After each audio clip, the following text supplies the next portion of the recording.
Train चलाने की मांग को लेकर मजदूरों की परेशानियां और पुलिस की सख्त कार्रवाई।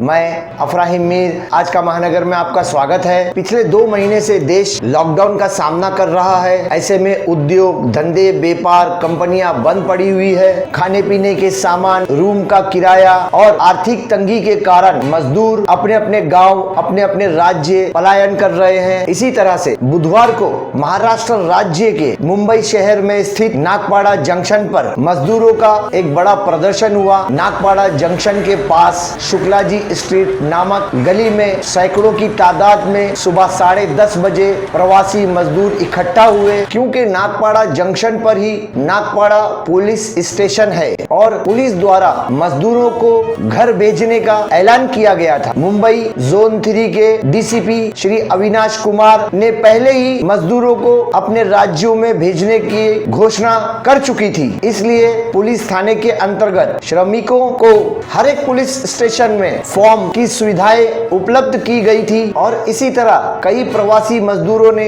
फॉर्म भरकर भी पुलिस थानों में जमा किया था, परंतु सैकड़ों और लाखों की तादाद में प्रवासी मजदूर और ट्रेनें कुछ मात्र। बुधवार को नागपाड़ा परिसर के शुक्लाजी स्ट्रीट में सैकड़ों की तादाद में लोग जमा हुए। नागपाड़ा पुलिस स्टेशन के इंचार्ज शेख साहब रात दिन मेहनत कर रहे हैं इन प्रवासी मजदूरों के लिए। उनके साथ नागपाड़ा पुलिस थाने के दूसरे अधिकारियों ने भी इन प्रवासी मजदूरों को बहुत समझाया और इन मजदूरों से कहा कि आज ही रात में एक श्रमिक ट्रेन में मजदूरों को बैठाया जाएगा, अभी भीड़ हटा दी जाए। परंतु ये मजदूरों ने उन अधिकारियों की नहीं सुनी, जिसके कारण नागपाड़ा पुलिस स्टेशन को इन प्रवासी मजदूरों पर सख्त कार्रवाई करनी पड़ी, क्योंकि इन्होंने लॉकडाउन और फिजिकल सोशल डिस्टेंस की मर्यादा का पालन नहीं किया था और सब इकट्ठा हो गए थे। आप देख सकते हैं ये वीडियो फुटेज कि जब पुलिस अपने तरीके से कार्रवाई करती है तो भीड़ कैसे छट जाती है। आप देख सकते हैं कि इस भीड़ में कई प्रवासी महिलाएं भी शामिल है। जब भगदड़ होती है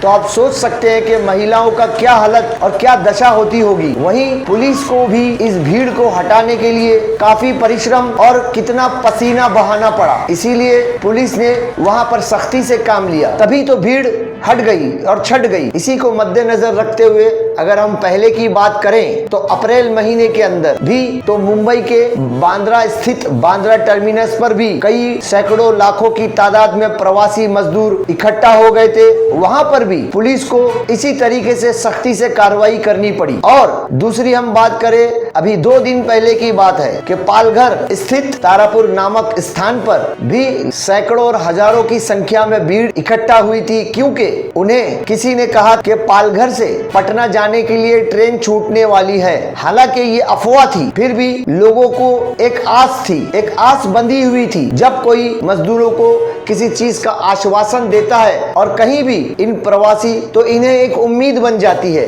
अपने घर वापस पलायन करने की। 2 महीने से लॉकडाउन चल रहा है, सारी कंपनियां, उद्योग, कारोबार, धंधे, व्यापार सब बंद पड़े हैं। पैसों की कमी, आर्थिक तंगी, आखिर मजदूर करे तो भी क्या करे। हजारों लाखों की संख्या में प्रवासी मजदूर और मात्र कुछ ही ट्रेन, कैसे होगा। अब सरकार को इन प्रवासी मजदूरों के लिए कुछ न कुछ योजना जरूर बनानी चाहिए। हालांकि ऐसा नहीं है, सरकार की तरफ से भी कुछ एक ट्रेनें चलाई जा रही है जिसे श्रमिक ट्रेन कहा जा रहा है, परंतु सैकड़ों लाखों की संख्या में मजदूर और ट्रेनें कुछ मात्र। इसीलिए रेलवे प्रशासन से हमारी विनती है कि ट्रेनें बढ़ाई जाए और मजदूरों को अपने अपने राज्यों में वापस भेजा जाए। इसी प्रकार से बुधवार की रात में 8 बजे के लगभग मुंबई स्थित नागपाड़ा जंक्शन पर नागपाड़ा पुलिस स्टेशन के सामने कई मजदूरों ने शांतिपूर्वक तरीके से बैठकर अपना प्रदर्शन किया और वहीं रात में 10:30 बजे नागपाड़ा पुलिस स्टेशन अंतर्गत इन मजदूरों को नागपाड़ा से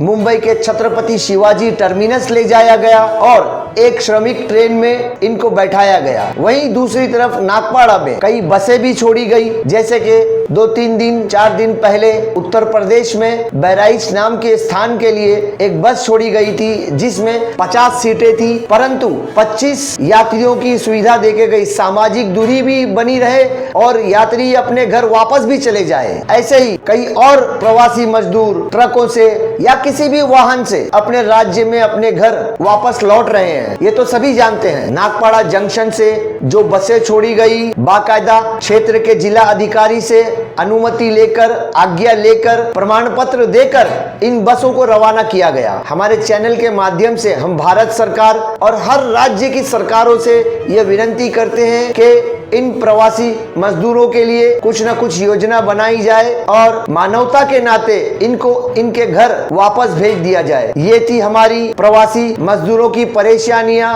और पुलिस की सख्त कार्रवाई पर एक्सक्लूसिव रिपोर्ट। ऐसी खबरों के लिए देखते रहिए आज का महानगर। हमारे साथ जुड़ने के लिए हमारे चैनल को सब्सक्राइब कीजिए और बेल आइकन भी दबाइए।